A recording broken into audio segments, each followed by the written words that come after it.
Darkness fades when you are near. Your light breaks through our deepest fear. You make the broken heart rejoice. In you we find our voice. We lift you high above the skies. With every breath our praises rise. Your love, it never fades away. We worship you both night and day.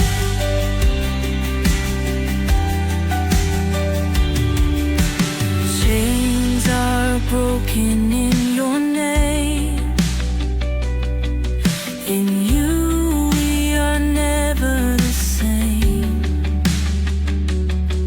Your power flows like mighty streams, fulfilling all our dreams. We lift you high above the skies. With every breath our praises rise. Your love, it never fades away. We worship you both night and day.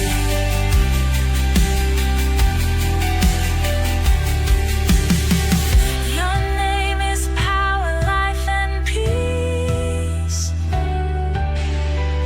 By your word our fears release. You are the hope that fills our soul. In you we find our goal. We lift you high.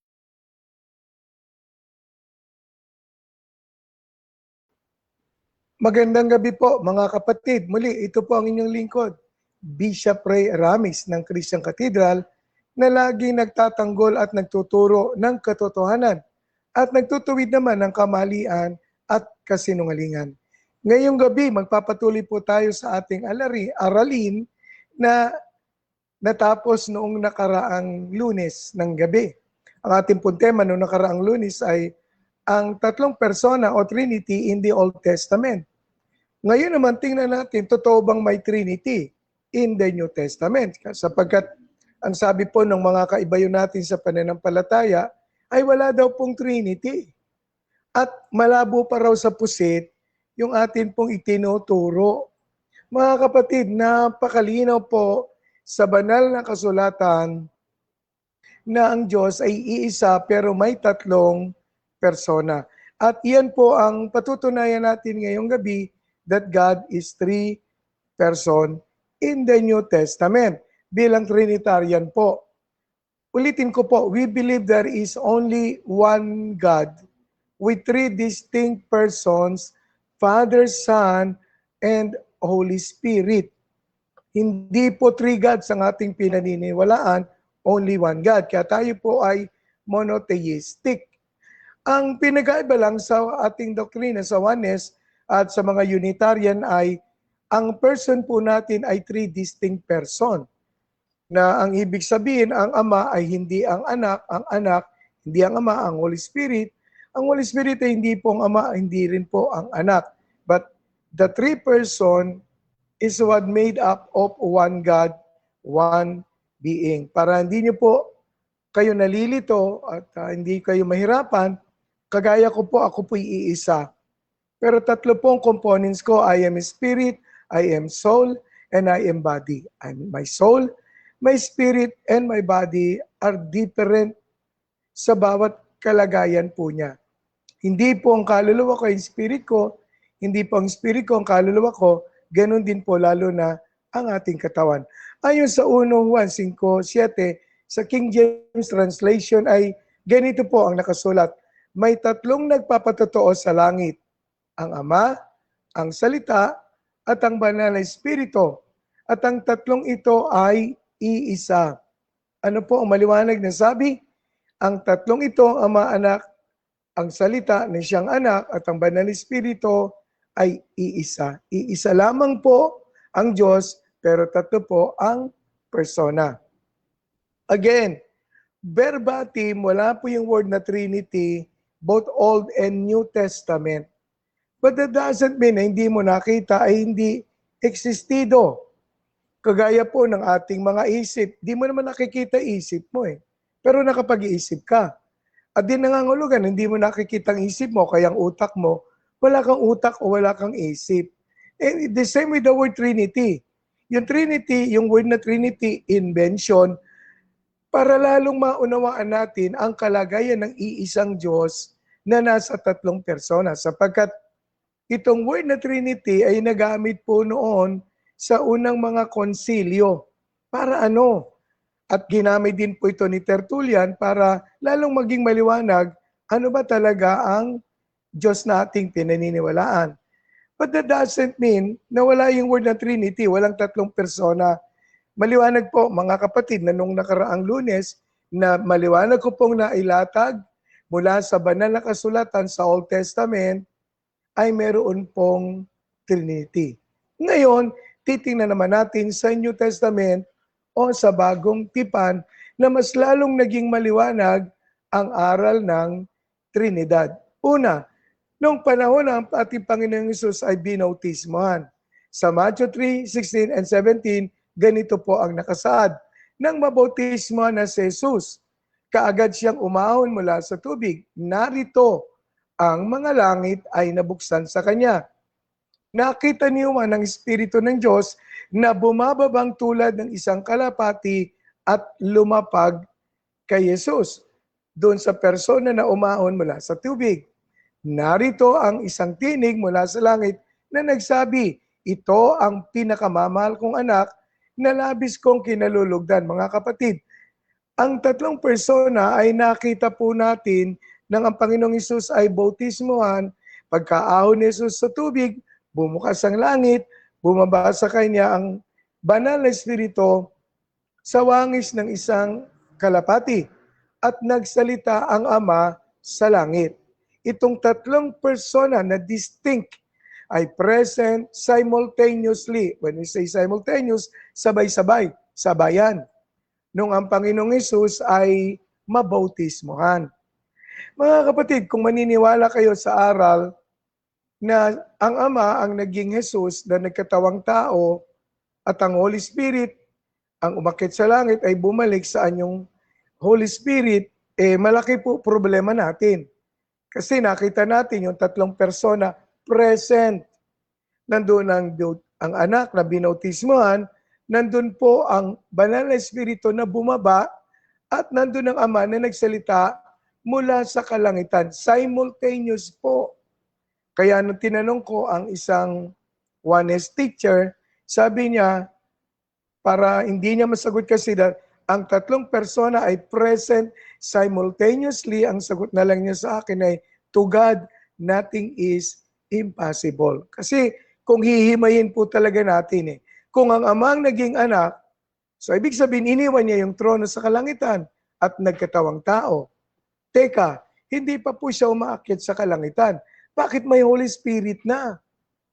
At nandun din ang presence ng Ama sa trono sa kalangitan kung siya ay bumaba na.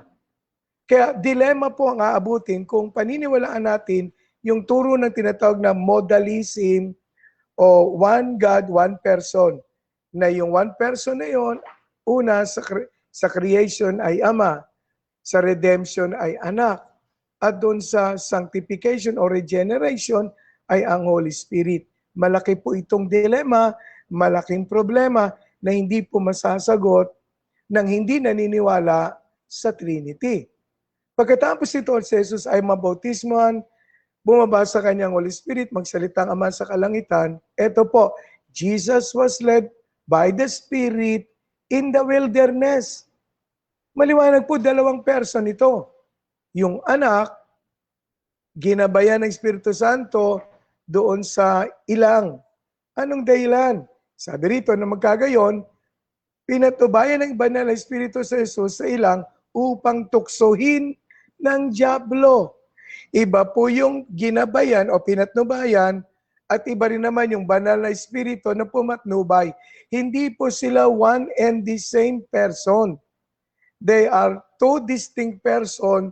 Dito po sa panahon ng Panginoong Hesus ay dinala ng banal na espiritu sa ilang para tuksohin ng dyablo. Round 1. Tinesa ating Panginoon para matiyak na siya po ay magiging tiyak at hindi babagsak sa kasalanan at magiging katiyakan ng ating katubusan.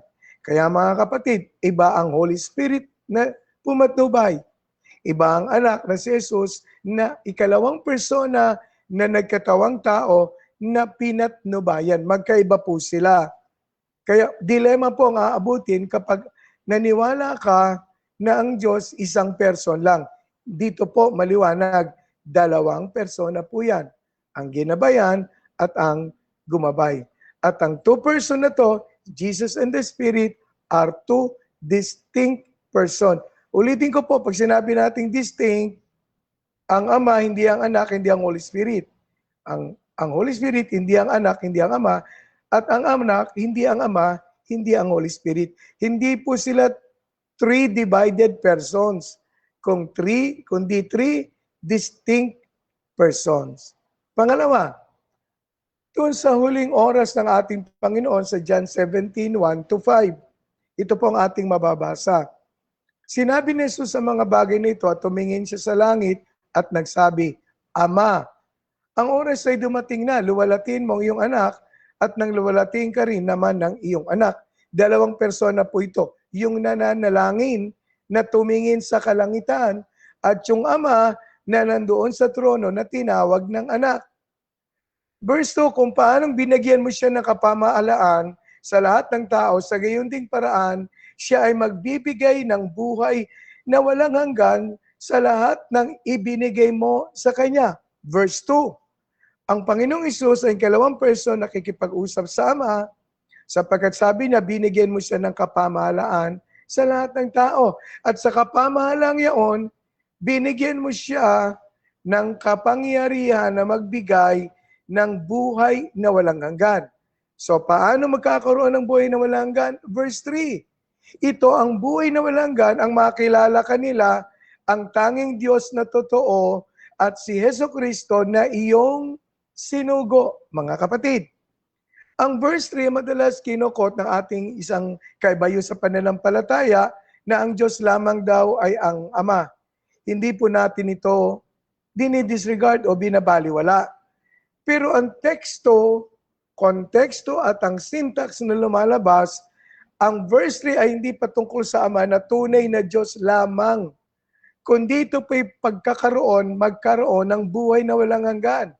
At magkakaroon lamang ng buhay na walang hanggan pag nakilala ang Ama at ang anak na kanyang isinugo. Bakit?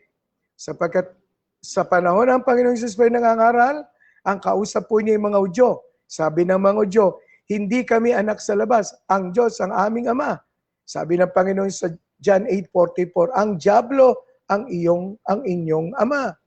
Kaya maliwanag na kailangang makabalik ang tao sa kanyang kaugnayan sa Diyos na kanyang naiwala, na ang Diyos ang Ama, at makakamtan lamang to sa pamamagitan ng Panginoong Hesus na siya pong kaparaanan para ang buhay na walang hanggan mula sa Ama ay matanggap. Kaya sabi ni Jesus, I am the way, the truth, and the life. And no one can come to the Father except through me. At ang word na life na ginamit po doon ay Zoe. Bakit? Ito po ang eternal life. At makakamtan lang through Jesus. Kaya tama yung verse 3. Makilala ang Diyos, ang Ama, na naputol ang relasyon at ugnayan ng tao, na makilala ang tunay na Diyos sapagkat ang Ama, ang ibig sabihin ay source. So sino ang source po ng eternal life? The Father. But you cannot receive the source of life, the eternal life, without Jesus Christ. Sapagkat Jesus is the way, the truth, and the life. Tandaan ho natin na ang Ama at ang Anak ay iisa. Mamaya papaliwanag po natin yan. Verse 4, niluwalhati kita sa lupa, sabi ng Panginoong Hesus. Ginanap ko ang gawaing binigay mo sa akin upang aking gawin. Ngayon, Ama, luwalhatian mo ako sa iyong sarili ng kaluwalhatiang taglay ko nang kasama ka bago pa likain ang sanlibutan. Mga kapatid, di ko maunawaan bakit maraming mga tagapangaral at tagapagturo ng ibang relihiyon na hindi daw po existed ang ating Panginoong Hesus. Ayan, napakaliwanag. Kasama na ng Ama ang Panginoong Hesus mula pa ng pasimula. At ang Panginoon ay bumaba sa lupa, ang ikalawang persona ng Diyos, ng pagkabanggit doon ay yung kaluwalhatian na taglay niya ay hinubad po niya. Kaya't siya naging katulad ng pangkaraniwang tao.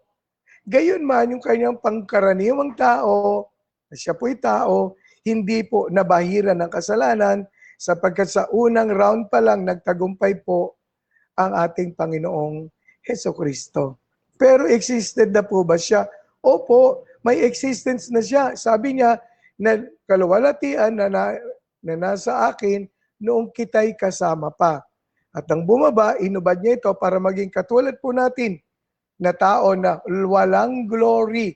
Sapagkat ang sabi ng banal na kasulatan, for all have men, okay, has no glory. All have men has lost the glory. Hindi nakaabot sa pamantayan ng ating Panginoong Hesus o Panginoong Diyos. Kaya ang Panginoong Hesus, bilang tao, kailangan yung kalagayan natin, ang kalagayan niya, maliban sa pagkakasala. Na ang Panginoon ay nananalangin sa Ama na another person. Iba po yung nananalangin at iba po yung pinapanalanginan. Kaya sabi ko ngayon existing na po ang ating Panginoon in John 1:1, sa pagsimula pa ay naroon na ang salita. Ang salita ay sumasa Diyos at ang salita ay Diyos. The Word was with God. Ano ba ibig sabihin ng with God? Di kasama. Kaya yung aral na, ay hindi, salita lang yan. Yung salita na galing at bumuka sa labi ng Diyos. Hindi po, kaya nga capital W at capital letter S yung salita na binanggit po doon, referring to a person based on Revelation 19:13. And the Word was a person and the Word was a name. Nakasama na ng Diyos nang pasimula pa. Kaya ang isang pinananalanginan at ang isang nananalangin ay magkaiba. Magkaiba pong magkaiba ang dalawang personang ito. Pangatlo, my Father and I are one, but by this time my Father and I are two distinct persons. At nakasulat po sa John 10:30, ako at ang Ama ay iisa. I and my Father are one. Yung pong word na are ay plural na verb to be. Pangmaramihan. Kung yan po ay singular, dapat my Father and I is one. Kailan ginagamit yung are? Pag plural po. Kailan ginagamit ang is? Pag singular. So this proves that the Father is not the Son, nor the Son is the Father. Nung sinabi po ito ni Jesus, ang mga tao ay dumampot ng bato. At ang sabi ng mga tao, sabi muna ng Panginoon, bakit niyo ako binabato? Ano bang mali ang aking ginawa? Sabi ng mga tao, hindi ka namin babatuin dahil mali ang ginawa mo. Babatuin ka namin kasi blasphemy daw po yun. Tao ka lang, pero bakit ipinapantay mo ang sarili mo bilang Diyos? Kaya kung ang Panginoong Hesus po'y bababa sa kalagayang uling tao. Anyway, tao rin naman po siya, kaya lang glorified body na. Kung babalik sa kalagayang dati, nako, may mga reliyong pong babato sa Panginoon. Sapagkat sasabihin nila, hindi ka naman Diyos. Tao ka lang. Kaya yung mga reliyon o grupo na nagtuturo na si Jesus ay hindi po God, they will fall into dilemma. Bakit? Sapagkat gagawin nila yung ginawa ng mga Hudyo na dumampot ng bato at babaton si Jesus sapagkat sa pag-aakala nila na si Jesus ay hindi God. Kaya sabi nila, tao ka lang. Hindi ka Diyos. Kaya blasphemy yan sinasabi mo. Pero itong pangliwanag ng Panginoon sa verse 13, kung ginagawa ko kahit hindi kayo sumasampalataya sa akin, sampalantayanan ninyo ang mga gawa ko. Sabi ng Panginoon, ay ayaw maniwala sa akin, o di paniwalaan nyo na lang na ang ginagawa ko ay patunay na ako'y sugo ng aking Ama. Ito yung pang malaman ninyo at sumampalataya na ang Ama ay nasa akin at ako ay nasa Ama. Maliwanag sabi po ng Panginoon, hindi akong Ama, kundi ang Ama ay nasa akin at ako ay nasa Ama. Kaya nga sinabing, my Father and I are one.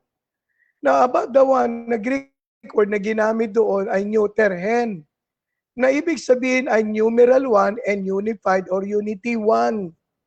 Dahil ang kagaya po ng word na hen, neuter po kasi ito, dahil ang feminine ay Mia, ang masculine ay Hayes. Pero ang ginamit po dito ay hen, neuter. Nang ibig sabihin ay numeral 1 and unified 1, kagaya po yan ng ekad. So, ginamit natin ang interlinear at nakarito yung Greek Testament para makita natin ano sabi doon. I and the Father are one. Sabi rito, ego kai ho pater hen esmen. Nang ibig sabihin ay me and my Father are one. Kaya ang word na Greek na one doon ay hen. Na anong ibig sabihin na literal meaning na word na one? Ang grammatical gender niya, neuter. Okay, one, single thing. Used for oneness of essence, unity, oneness in nature, one thing, not one person. Kasi nga po ay numeral 1 at saka unified or unity 1 ang application po. And both uma-apply po ito sa ating God because we believe in only one God. Monotheistic po tayo. But the word one na ginamit po doon ay yung oneness of essence ni Christ sa God. At naintindihan po ito ng mga Hudyo, kaya sila dumampot ng bato. Kaya sabi ng mga Hudyo, babatuin ka namin kasi tao ka lang pero bakit nagpapanggap ka na Diyos? Sapagkat ang nature na sinasabi ng Panginoong Hesus ay oneness of essence, oneness in nature. Kung paano ang Ama ay God, ako rin ay God because my Father and I are one. Kaya maliwanag pa po sa sikat ng araw na ang mga Hudyo ay nag-react, naiintindihan po nila. Kaya ginamit natin po para maipakita natin na ang layo ng panahon na 2,026 years ago. Pero ito po, nakita natin na ang Panginoong Hesus, sinabi niya, my Father and I are one. Plural ang are, one, hen, meaning unified one, numeral one. Pangapat, yung pagkakamartir o pagkakapatay kay Stephen. Sa Acts 7:55-56 ay ganito nakasulat.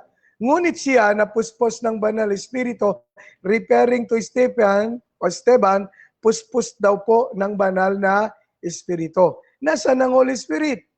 Kay Esteban. Ay tuminga lang nakatuon sa langit, nakita niya ang kaluwalhatian ng Diyos at si Jesucristo na nakatayo sa kanang bahagi ng Diyos. Ano raw ang nakita? Nakita niya ang glory of God na nasa kanan ng Panginoong o nasa kaliwa ng Panginoong Jesucristo kasi si Jesus naman ay nasa kanan ng Diyos. Kaya hindi po pwedeng ang nakita dyan kaluwalhatian lang. Naku naman mga kapatid. Ay malinaw na malinaw. Nakita yung kaluwalhatian, nakita ang Diyos na nasa kaliwa ng Panginoong Hesus na nasa trono. Ang Panginoong Hesus nasa kanan ng Diyos, kaya ang Diyos nasa kaliwa na. Kaya sinabi niya rito, narito, nakikita kong bukas ang mga langit.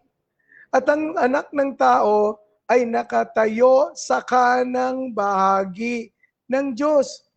Ano raw yung nasa kanang bahagi ng Diyos? Si Kristo, at si Kristo nasa kaliwang bahagi ng Diyos. So maliwanag pa mga kapatid, hindi po glory lang ang nakita ni Esteban na puno ng Espiritu Santo. 3 person po yan, yung naka-Esteban, yung nasa trono, at yung nasa kanan ng Diyos, referring to the Lord Jesus Christ. Kaya kung sasabihin natin na, sabi nga ng ibang mga kaibayo sa pananampalataya, ang nakita ni Jesus ay glory o kadakilaan ng God. Ay naku naman mga kapatid. Ang linaw pa sa sikat ng araw yun, klarong-klaro ang nasa kaliwa ng ating Panginoong Hesus na kumakanan sa Panginoong Hesus ay ang Panginoong Diyos, ang Father.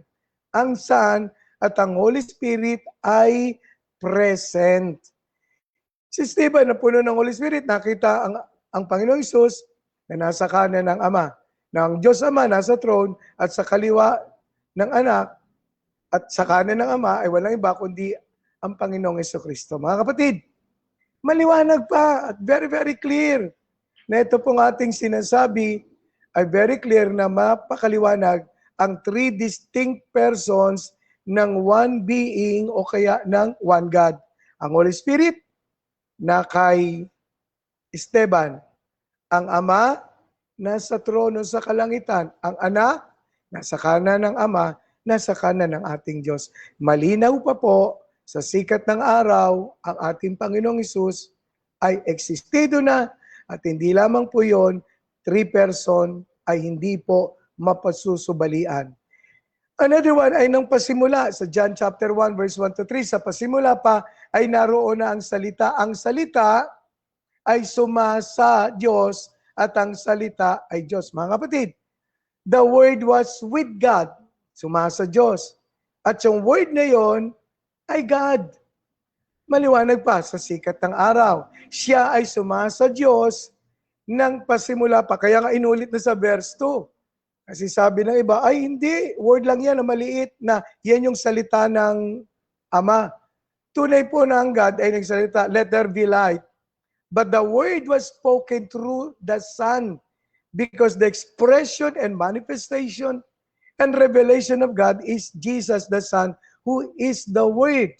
So God spoke through the Word, the Son. The Word was spoken through the Son. Yung salitang let there be light was spoken through the Son, who is the Word, na kasama na ng Diyos nang pasimula pa. At verse 3, ang lahat ng mga bagay ay nilikha sa pamamagitan niya. Kung wala siya, ay walang anumang nilikhang bagay na nalikha. Mga kapatid, ano pa po ba ang kailangan nating unawain at simpleng-simple lang? Napakaliwanag sa sikat ng araw, lahat ng bagay ay nalikha through Him or by Him. Because the Father and I are one, sabi ni Jesus, that the word spoken by the Father, spoken through the Son, and was brought by the Holy Spirit. So napakaliwanag, walang bagay na nalikha kung wala ang anak. Nandun ang anak mula pa ng pasimula, kasama ng Diyos, kasama ng ating Ama. Na siyang simula na kasama na. At walang bagay na nalikha kundi sa pamamagitan niya.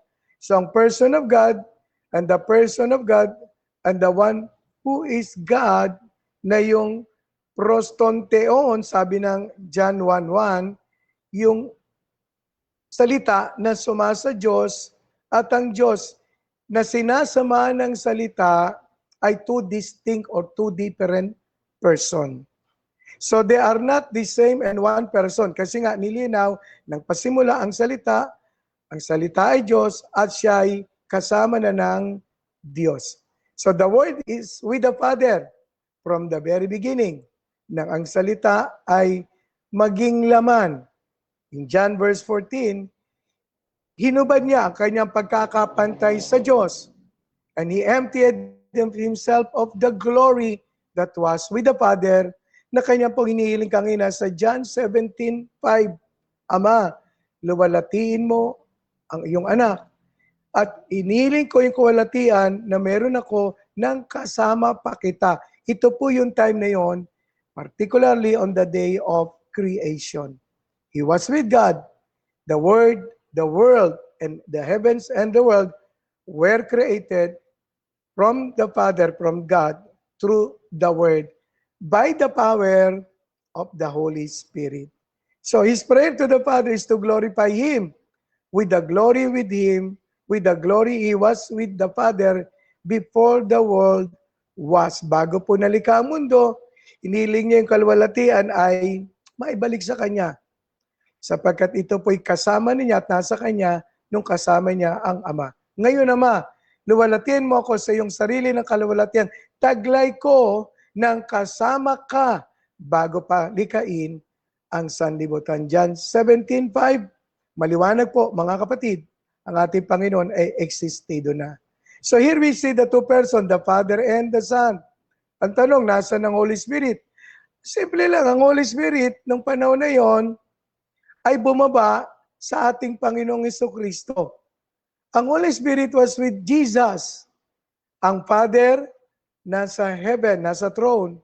Ang anak, ministering here on the planet Earth, preaching about the kingdom of God and reaching the lost. So nasa ng Holy Spirit, nasa Panginoong Hesus. At ito'y ginawa niya, hiningahan niya ang kanyang mga alagad sa Acts, sa John 20:22. At ang sabi niya, receive ye the Holy Spirit. So hindi naman niya ito maihihinga kung ang Holy Spirit wala sa ating Panginoong Hesus. At mas lalong klaro po sa Acts 10:38. Alam niyo kung paanong si Jesus na taga Nazareth ay pinahira ng Diyos ng banal na Espiritu at ng kapangyarihan. Siya ay naglilibot na gumagawa ng mabuti. Pinagaling niya ang lahat ng mga pinahirapan ng dyablo sapagkat sumasa kanya ang Diyos. So, sumasa kanya ang Diyos through the Holy Spirit's presence na bumaba sa kanya nung araw na siya bautismohan ni Juan Bautista. At yung Holy Spirit na yun na nasa kanya, ihininga niya sa kanyang mga alagad. Sabi niya sa kanyang mga alagad, pagkasabi niya nito, hiningaan niya sila at sinabi sa kanila, tanggapin ninyo ang banal na Espiritu. Hindi po ang banal na Espiritu ay anghel o Espiritu lang. Siya ho ay person na inihinga ng Panginoon sa kanyang mga alagad sapagkat the Holy Spirit is with him. Parang ganito. Ang Espiritu ko po at ang kaluluwa ko nasa akin. Nasa kinalalagyan ng aking katawan.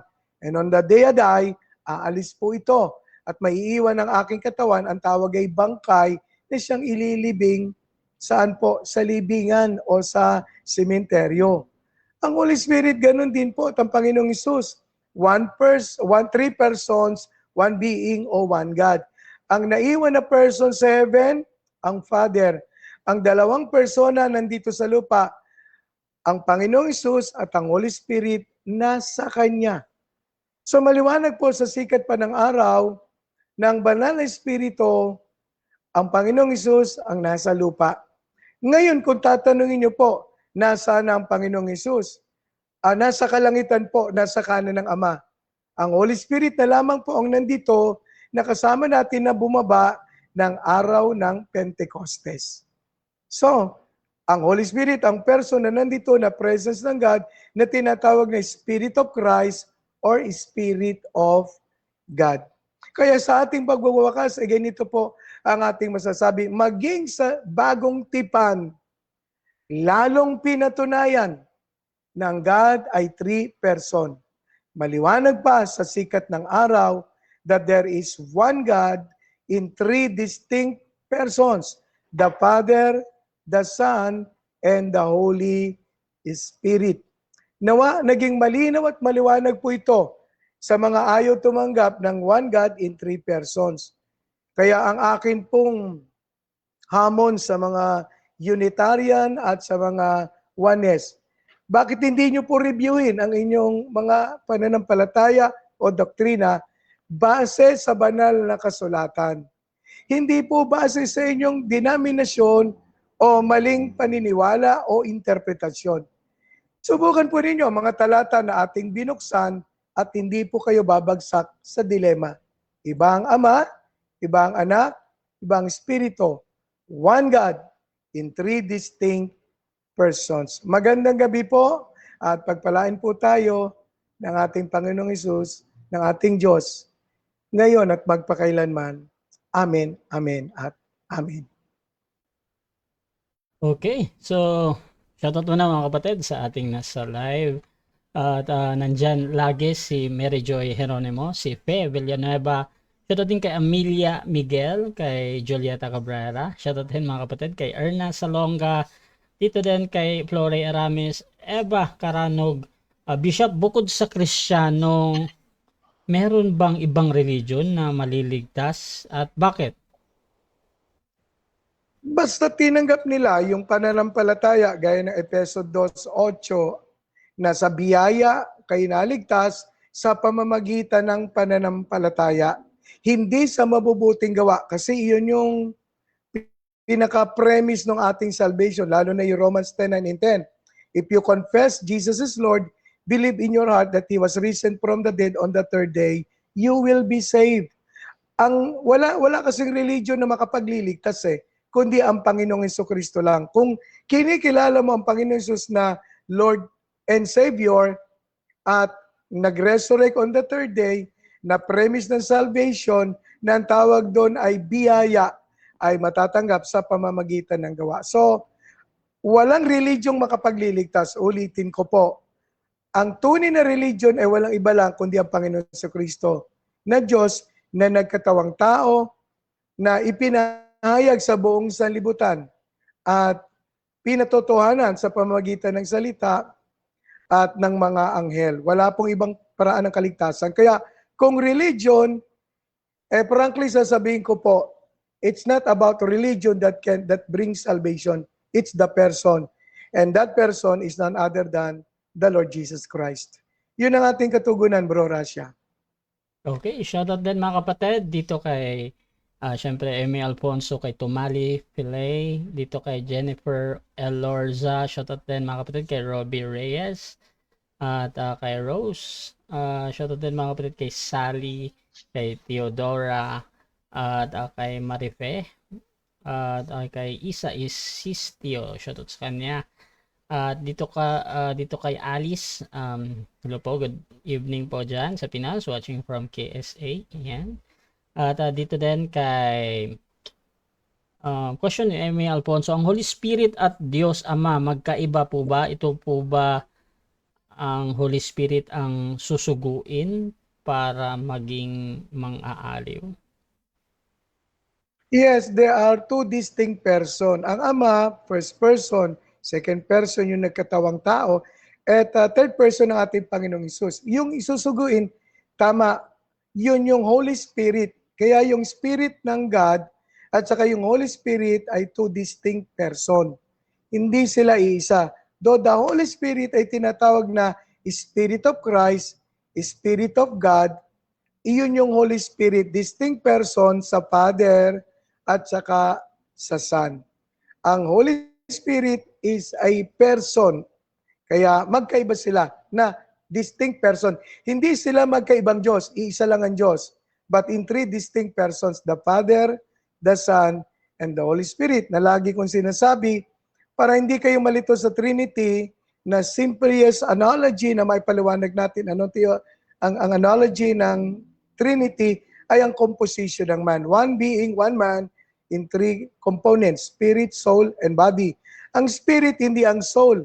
Ang soul, hindi ang spirit, hindi ang body. Ang body ay hindi soul and hindi spirit, but one being, or yung isang persona na yon, isang tao, ay three components. That's the nearest analogy that we can use para sa doctrine ng Trinity. So yun ang kasagutan natin, Bro Rasha. Okay, at another question dito galing kay Joseph Militar, ang Holy Spirit po ba ay person? May mga nagsasabi po kasi na hindi daw po person ang Holy Spirit.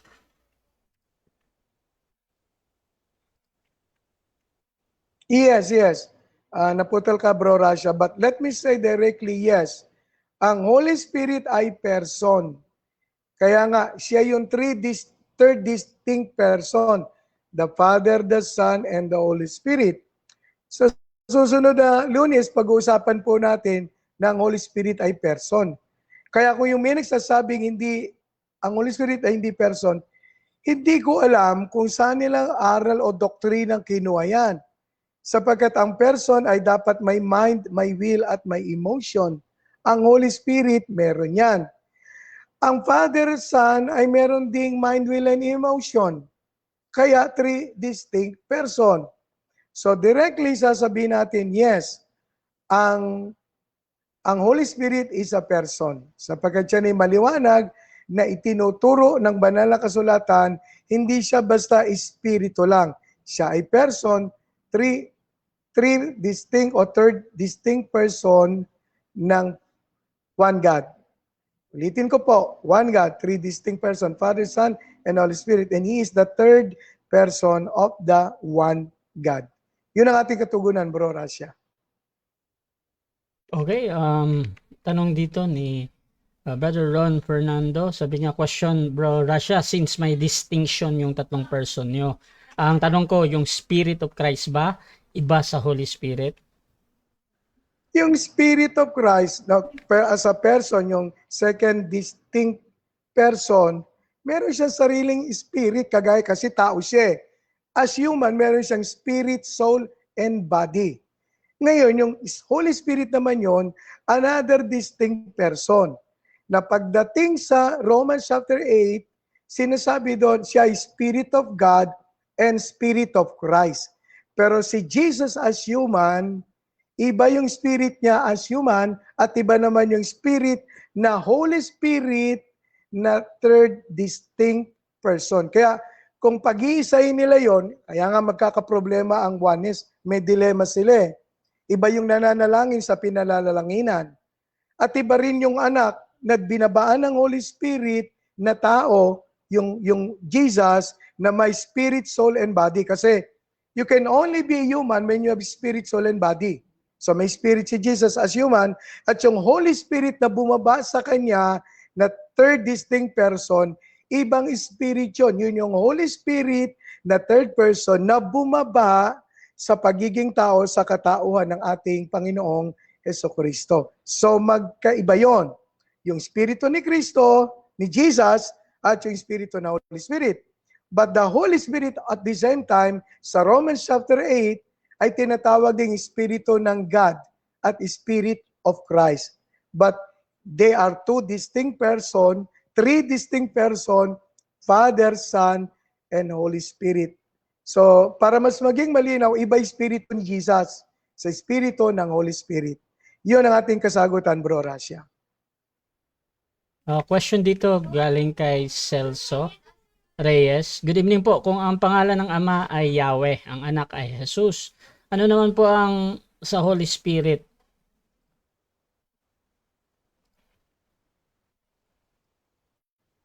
Nawala ka, Bro Rasha. Siguro kung ano pangalan ng Holy Spirit. Yes. Ang pangalan niyan ay yung anak, Jesus, nung maging tao. But when it comes to eternity past, na magkakasama yung tatlo, wala pa yung distinct time, distinction sa New Testament, ang pangalan, sabi doon sa Yema Israel, Hear, O Israel, Yahweh, our God, is one Yahweh o one Lord. Yung word na Yahweh doon, ay yun yung personal name ng God. And that refers to the three distinct person. Sapagkat ang God na binanggit doon ay Elohim, at ang Elohim ay plural form na single God, one God. Pero ang pangalan ng Elohim na yon, three persons. Kaya ang pangalan ng Ama, Anak, at Espiritu Santo, Yahweh. Nang yung anak ay magkatawang tao, ang pangalan ng person na yon na Jesus, yung God who became flesh. So kaya kung tatanungin nyo, ano pangalan ng God? As a three distinct person, Yahweh, based on Deuteronomy chapter 6, verse 4. Each person, Father, Son, and Holy Spirit, is Yahweh.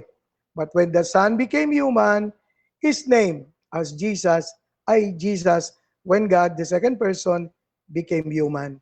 Yun ang ating kasagutan, Bro Rasha. Okay, question ni Ate She, kung ang person ay tumutukoy sa tatlong persona ng iisang Diyos sa teolohiya, paano ito dapat maunawaan kung ang salitang person ay karaniwang inuugnay sa isang tao o individual? Ginagamit kasi yun dahil ang tao may mind, may will, at emotion. Because what comprises for a person to become person is that meron siyang ability to relate. At yung ability to relate na yun, nasa mind, will, and emotion. Kasi nga, kaya three distinct person, three person with mind, will, and emotion. Ang Father may mind, may will, may emotion. Ang anak may will, may mind, may emotion. Ang Holy Spirit may mind, may will, and emotion. At yan ang pag-uusapan natin sa susunod na Lunes. Ang Holy Spirit ba ay person? Paano siya naging person? Ang daming application ng salitang spirito sa banal na kasulatan. Kaya, hindi nangangulugan na pag sinabing person, tao na. Ang tao, kaya tinawag na person, kasi may mind, may will, at emotion. So anumang person na walang mind, will, and emotion, hindi sa person. He is a thing. Kaya nga ang tatlong persona ng God ay tinawag na person kasi my mind, my will, and emotion, and able to relate. Ang Father, nakakapag-relate. And is our Heavenly Father. Jesus, our Savior. Paano siya naging Savior? Kasi yung kanyang kamatayan sa cross brought us redemption. Ang Holy Spirit, ang nagdala sa atin, ang nagtiyak ng ating redemption because Jesus' death happened 2,000 years ago. Eh paano ito magiging real? 2,000 years ago na. And we thank God because of the Holy Spirit because He is an eternal Spirit.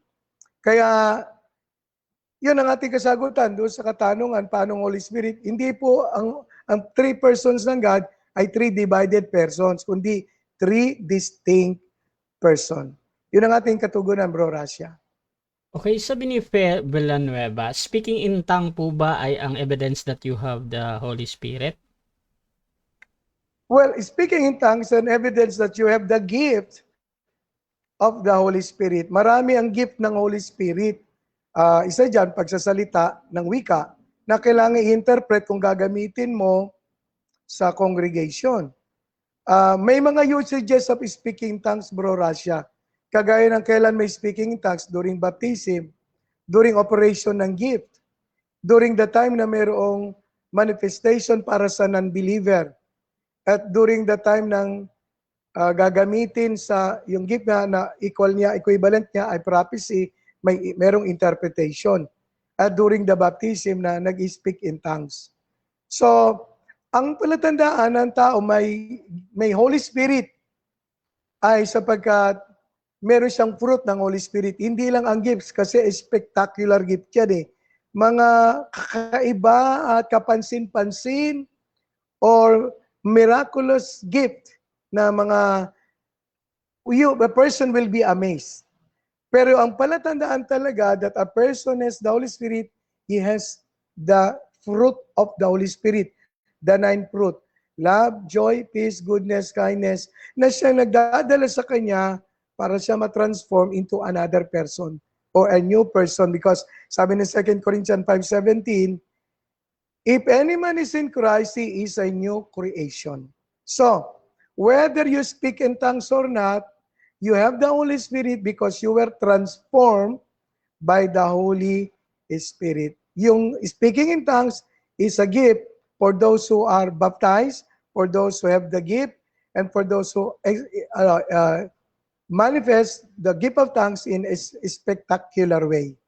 So, ang tanda ng ikaw ay may Holy Spirit, hindi dahil sa ikaw nag-i-speak in tongues. And by the way, gusto ko nga palang ipaalala, meron na kinas out namin. Aba, marunong mag-English, nag-i-speak in tongues, at nagsasalita pa ng ibang lengguwahe na kinas out po natin. At nung makas out, ay hindi na makapag-English. Hindi na makapagsalita ng ibang wika. Kasi yung gift pwedeng pekein ng demonyo. Pero yung fruit, hindi po yan napepeke. Yung kabutihan at kabaitan, the nature na meron tayo, the Spirit of Christ is in us, hindi po yan napepeke. Kaya ang safe na sign na you have the Holy Spirit is you have the fruit of the Holy Spirit. Ngayon, kung ikaw ay nagtatangs at meron kang fruit ng Holy Spirit, wala pong problema. Kasi merong iba naman di nagtatangs pero may fruit. Iba naman nagtatangs pero questionable yung tongues kasi di makita yung fruit. Kaya nga sabi ko, hindi ka man nagtatangs, may Holy Spirit na. Dapat ang first manifestation, meron siyang fruit ng Holy Spirit. So yun ang katugunan natin, Bro Rasha, para sa nagtatanong sa atin. Okay. Siguro, last question dito, bro. Sabi ni Althea, question ko po, nung namatay si Jesus sa panahong ito, ay 2 person na lang ba ang Diyos? Nung namatay ang Panginoong Hesus, 3 pa rin, hindi naman nawawala ang Holy Spirit eh. So, nung namatay ang Panginoong Hesus, ang Ama, nasa trono. Ang Holy Spirit, nasa paligid at nasa Kanya, at yung namatay, 2 person, yung anak. So, hindi 2 person. Still existing pa rin yung 3 persons. Ang Father, Son, at ang Holy Spirit. So, kung alam natin yung katuruan ng hypostatic union, maunawaan natin na hindi po namamatay ang deity of Christ is still God, pero hindi po yung deity or divinity ang namatay, kundi yung kanyang humanity. Sapagkat ang ginave up niya ay ang kanyang suke life o human life. Pero yung Zoe life, hindi po namatay at hindi po namamatay. So, para doon sa mga nagtatanong sa hypostatic union, nagturo po ako dito ng 4 na serye ng God died at saka ng hypostatic union. At doon makikita nyo po na hindi po namatay ang God. Ang namatay yung katawan. Kaya nga, 1 Peter 3:18, pinatay sa laman. At hindi po namatay yung kanyang suke life. Yun yung kanyang human life. Pag namatay yung katawan, dahil yung kanyang suke life bumaba sa Hades. At on the third day, together with the Spirit, bumalik sa katawan at nag-resurrect as a resurrected body. So yun ang katugunan natin, Bro Rasha, doon sa nagtatanong. Hindi po na dalawa lang, still 3 persons. Ang one God po natin, ng si Jesus, bilang human, ay namatay. Ang namatay lang, humanity, not the deity. So yun Okay. natin katugunan, Bro Rasha. Okay, siguro final conclusion bro sa topic mo ngayon. Mga kapatid, maliwanag pa sa sikat ng araw, inilatag po natin ibang person ng Ama, ibang person ng Anak, ibang person ng Holy Spirit. Mahalaga po yan sa ating kaligtasan sapagkat ang nagplano ay ang Ama, ang nag-execute ay ang Anak doon sa cross, at ang nagdala sa atin to become more real and to make that redemption real ay walang iba kundi ang Holy Spirit. Kung hindi ka naniniwala na ng 3 distinct person ng one God, malaki problema mo kapatid. Sapagkat ang God ay one being in 3 distinct person. So ulitin ko po sa mga kapatid natin kaibayo sa pananampalataya sa Unitarian at saka sa Oneness, nawa ito pong pag-aaral natin ngayong gabi maging dulot sa kanila ng pag-aaral na muli ng kanilang aral at doktrina at matagpuan natin one God in 3 distinct person, Father, Son, and Holy Spirit. Magandang gabi po. Pagpalain po tayo ng ating Panginoong Diyos. God bless you all po. God bless you all. Okay, so dyan nagtatapos mga kapatid ang podcast ni Bishop Iramis. So kung gusto nyong manood ng podcast ni Bishop Iramis every Monday yan 7 p.m. mga kapatid, you can follow also Bishop mga kapatid. Nakalink naman yung account niya. At syempre sa akin dahil dito siya laging nagla-live, so you can follow me mga kapatid. At sa mga magre-review, meron po tayong YouTube channel, Rasha Debates TV mga kapatid, at nandun yung mga podcast ni Bishop Iramis. So maraming salamat mga kapatid. At this is Admin Rasha ng Rasha TV and we're out.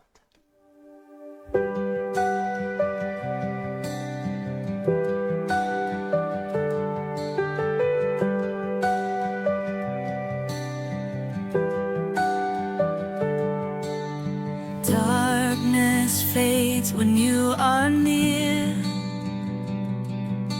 Your light breaks through our deepest fear. You make the broken heart rejoice in